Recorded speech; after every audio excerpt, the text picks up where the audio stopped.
طوفان نوح کی تباہی کے بعد اللہ تعالیٰ نے سرزمین عرب پر ایسی کون سی قوم کو پیدا فرمایا جو بہت طاقتور تھی، اور ان جیسی قوم دنیا میں اللہ تعالیٰ نے کسی اور ملک میں کبھی پیدا نہیں کی۔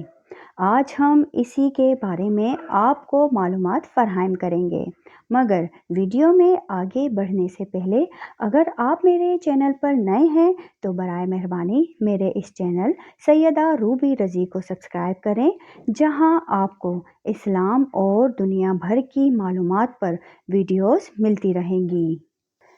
ناظرین کرام، یہ 2020 کی بات ہے کہ جب طوفان نوح کی تباہی کے بعد اللہ تعالیٰ نے سرزمین عرب پر ایک ایسی قوم پیدا فرمائی جو دنیا میں سب سے زیادہ طاقتور، مضبوط اور توانا افراد پر مشتمل تھی۔ یہ لوگ جسمانی خوبصورتی، سرخ و سفید رنگت میں اپنا ثانی نہیں رکھتے تھے۔ مال و دولت کی فراوانی، شاندار تہذیب و تمدن، شان و شوکت سمیت دنیا کی ہر نعمت و آسائش ان کو میسر تھی۔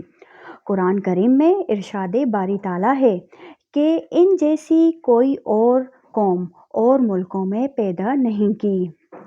قوم عاد کے متعلق تفصیل سوائے قرآن کریم کے کسی اور مذہبی یا قدیمی تاریخی کتب میں نہیں ملتی۔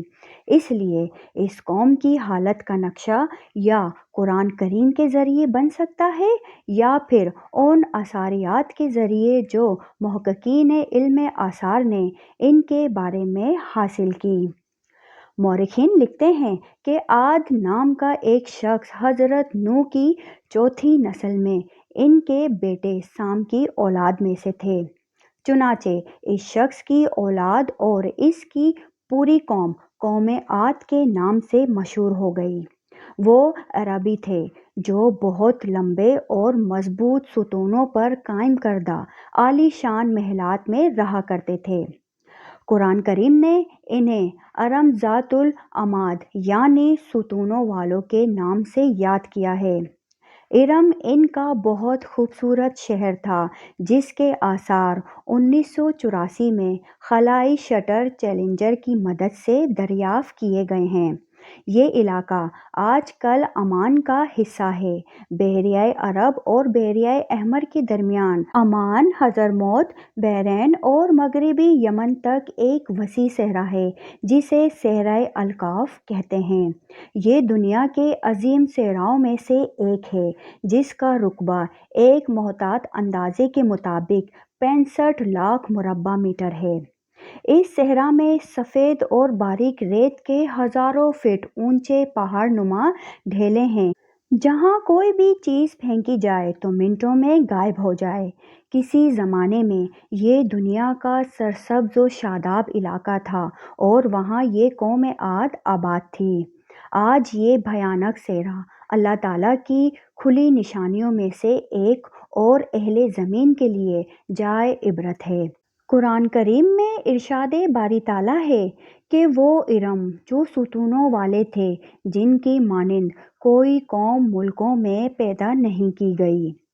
بعض مفسرین نے لکھا ہے کہ ارم عاد کے دادا کا نام تھا، جیسا کہ ان کے شجرہ نسب میں بیان کیا گیا تھا۔ ڈاکٹر اسرار احمد تحریر فرماتے ہیں کہ عام مورخین کا خیال ہے کہ ارم قوم عاد کے شاہی خاندان کا لقب تھا۔ حالیہ دور میں ایک شہر کے جو زیر زمین آثار دریافت ہوئے ہیں ان سے پتہ چلتا ہے کہ اس شہر کے فصیل پر 30 ستونوں یا مینار بنائے گئے تھے۔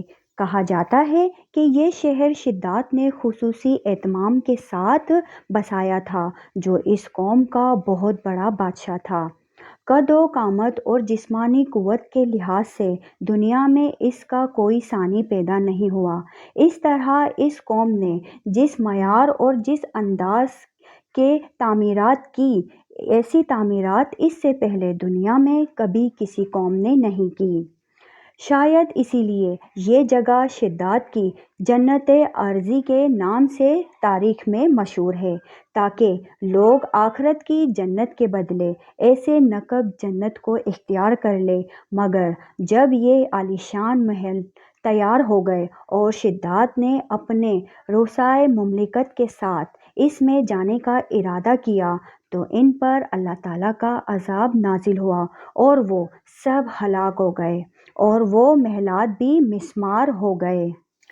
اس اعتبار سے اس آیات میں قوم عاد پر آئی ایک خاص عذاب کا ذکر ہوا ہے جو شداد بن عاد اور اس کی بنائی ہوئی جنت پر نازل ہوا۔ ایک اور روایت کے مطابق عاد کے بیٹے شداد نے جب جنت کے نام اور خصوصیات سے متعلق سنا تو اس نے زمین پر ایسی ہی جنت بنانے کا ارادہ کیا اور عدن کے کسی صحرا میں تعمیرات کا کام شروع کر دیا اور مسلسل 300 برس کی شب و روز کی محنت کے بعد دنیا میں ایک خوبصورت جنت بنا دی جس میں شاندار محلات بھی تھے اور نہریں اور آبشار بھی۔ شداد کی عمر 900 سال ہو چکی تھی۔ ایک دن اس نے قوم عاد کے لوگوں کو جنت کے دیدار کے دعوت دی۔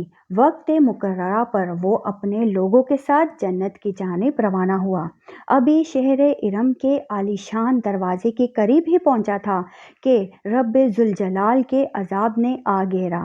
یوں شداد اپنی جنت کے ساتھ زمین میں ہی زندہ دفن ہو گیا۔ طوفان نوح کے بعد قوم عاد ہی وہ پہلی قوم تھی جو بتوں کی پجاری بنی۔ علامہ جلال الدین سیوطی اپنی تفسیر میں تحریر کرتے ہیں کہ قوم عاد نہایت ہی زوراور بہادر قوم تھی۔ وہ سب بت پرست تھے۔ مختلف کتب میں ان کے بتوں کے مختلف نام بیان کیے گئے ہیں۔ مورخین کے رائے کے مطابق ان کے معبود بھی قوم نوح کی طرح پتھر کے 5 بت یعنی ود، سوا، یہوز، یعوق اور نسر ہی تھے۔ کفر و شرک کے سمندر میں غرق قوم عاد کی بدعمالیت جب اپنی انتہا کو پہنچی تو اللہ تعالیٰ نے انہی کی قوم کے ایک نیک اور صالح بندے کو ان پر پیغمبر بنا کر مبعوث فرمایا۔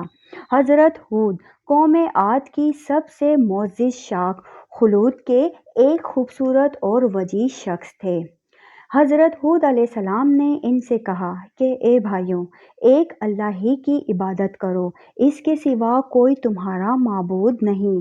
قوم عاد کے سرداروں نے جواب دیا کہ تم ہمیں احمق نظر آتے ہو اور ہماری نظر میں تم جھوٹے ہو۔ حضرت ہود نے کہا کہ میں رب العالمین کا پیغمبر ہوں اور اللہ کا پیغام تم تک پہنچاتا ہوں۔ کہنے لگے تم ہمارے پاس اس لیے آئے ہو کہ ہم اپنے ان معبودوں کو چھوڑ دیں جنہیں ہمارے باپ دادا پوجتے تھے اور صرف ایک اللہ کی عبادت کریں۔ اگر تم سچے ہو تو جس عذاب سے ہمیں ڈراتے ہو وہ لے آؤ۔ حضرت ہود مسلسل 50 برس یا اس سے بھی زیادہ نصیحت کرتے رہے۔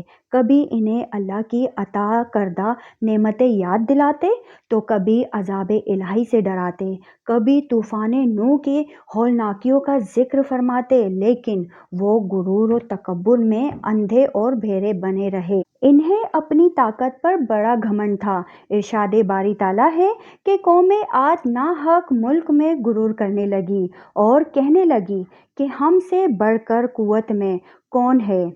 قوم عاد کے 13 خاندان تھے۔ عمان سے لے کر یمن تک ایک طویل علاقے میں ان کی بستیاں تھیں۔ سرسبز و شاداب کھیت و کھلیان، پھلوں پھولوں سے لدے ہوئے باغات، میٹھے پانی کی بل کھاتی نہریں، خوبصورت آبشاریں اور تندرست و توانا، قوی، مضبوط اور قداور جسمانی انہی سب نعمتوں نے انہیں شدید گھمنڈ میں مبتلا کر رکھا تھا۔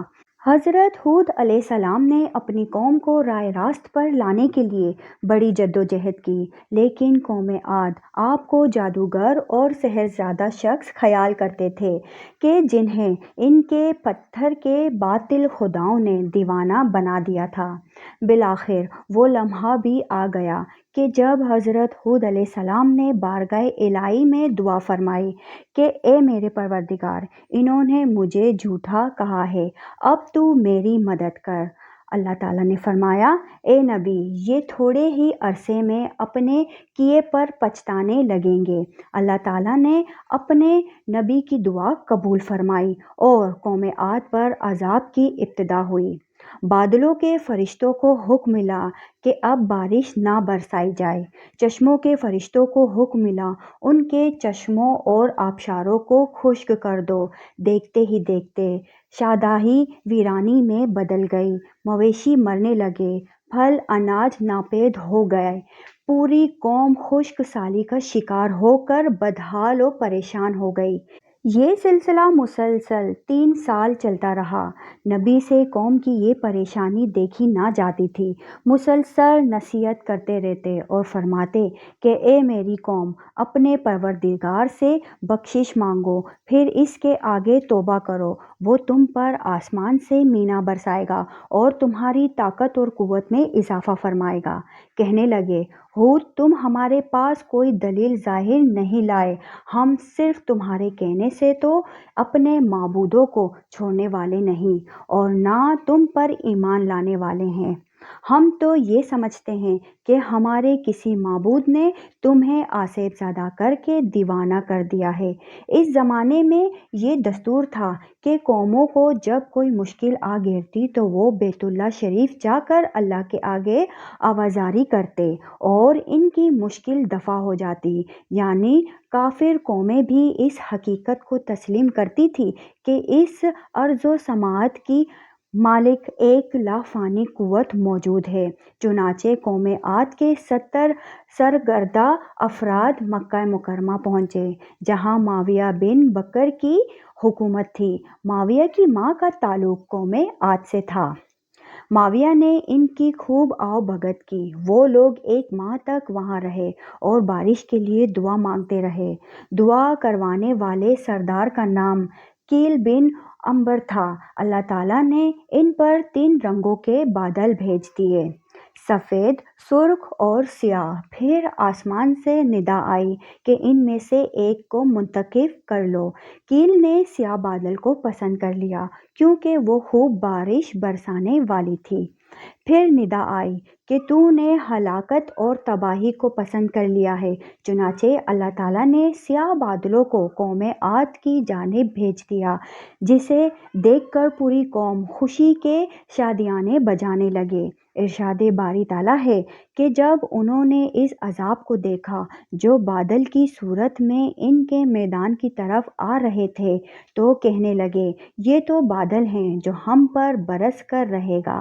تو اللہ تعالیٰ نے فرمایا، نہیں، بلکہ یہ وہ چیز ہے جس کے لیے تم جلدی کرتے تھے، یعنی آندھی جس میں درد دینے والے عذاب بھرا ہوا ہے۔ یہ ہر چیز کو اپنے پروردگار کے حکم سے تباہ کر دیتی ہے۔ گنہگار لوگوں کو ہم اسی طرح سزا دیا کرتے ہیں۔ اللہ تعالیٰ نے یہ عذاب 7 رات اور 8 دنوں تک مسلسل جاری رکھا۔ اس آندھی نے کسی جاندار کو زندہ نہیں چھوڑا۔ غاروں، پہاڑوں، گھروں، محلات سب کو فنا کر ڈالا۔ حضرت ابن عمر رضی اللہ تعالیٰ عنہ سے مروی ہے کہ آپ علیہ السلام نے فرمایا ہے کہ وہ آندھی جس کے ذریعے قوم عاد ہلاک ہو گئی تھی، اللہ تعالیٰ نے ان کے اوپر صرف انگوٹھی جتنی جگہ کی مثل ہوا کھولی تھی۔ اللہ تعالیٰ نے اس خوفناک آندھی سے حضرت ہود علیہ السلام اور ان کے ساتھیوں کو محفوظ رکھا۔ ایک مرتبہ حضرت عائشہ صدیقہ رضی اللہ تعالیٰ عنہما نے آپ علیہ السلام سے دریافت کیا کہ یا رسول اللہ، لوگ تو بادل دیکھ کر خوش ہوتے ہیں کہ اب بارش ہوگی، لیکن آپ کے چہرہ مبارک پر تشویش کے آثار نظر آتے ہیں۔ آپ علیہ السلام نے فرمایا کہ اے عائشہ، اس بات کی کیا ضمانت ہے کہ اس بادل میں عذاب نہیں ہوگا، جبکہ قوم عاد ہوا کے عذاب سے ہلاک کر دی گئی تھی۔